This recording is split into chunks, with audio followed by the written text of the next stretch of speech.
আসসালামু আলাইকুম।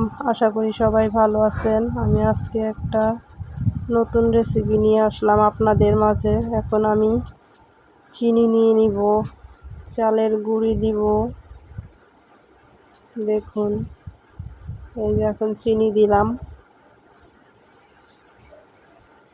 আপনারা চাইলে চিনি কম বেশি করে দিতে পারবেন স্বাদ মতো। এখন আমি চালের গুঁড়ি দিলাম 4 কাপ পরিমাণ। আপনারা চাইলে তার বেশিও দিতে পারেন, কমও দিতে পারেন।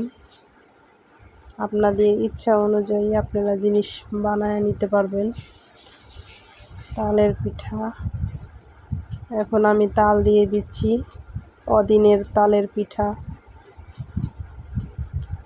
ভাদ্র মাসে তালের পিঠা পাওয়া যায়, তাল পাওয়া যায়, তাল পিঠা মানুষ খায়।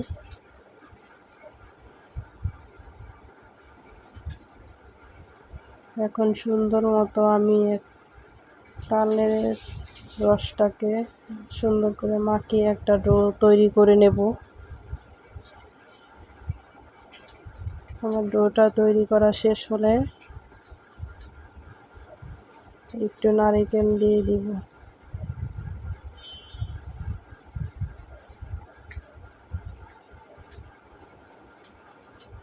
এখন আমি কড়াইয়ের ভিতরে দিয়ে দিলাম পিঠা।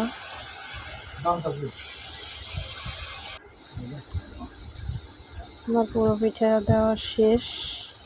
এখন বাদামি কালার হয়ে গেছে, আর একটু ব্রাউন কালার হলেই পিঠাগুলো নামিয়ে নেবেন।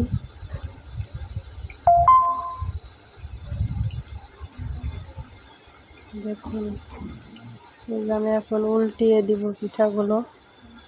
কি সুন্দর কালার এসেছে, দেখতেই পাচ্ছেন। পিঠাগুলো অনেক সুন্দর হয়েছে। দেখুন, আমার পিঠা বানানো শেষ। পিঠাগুলো ভাঙছিলাম। আর আমার পুরো ভিডিওটা সবাইকে দেখার জন্য ধন্যবাদ। ভালো থাকবেন সবাই। আসসালামু আলাইকুম। বেশি বেশি লাইক, কমেন্ট, শেয়ার, সাবস্ক্রাইব করে দিবেন।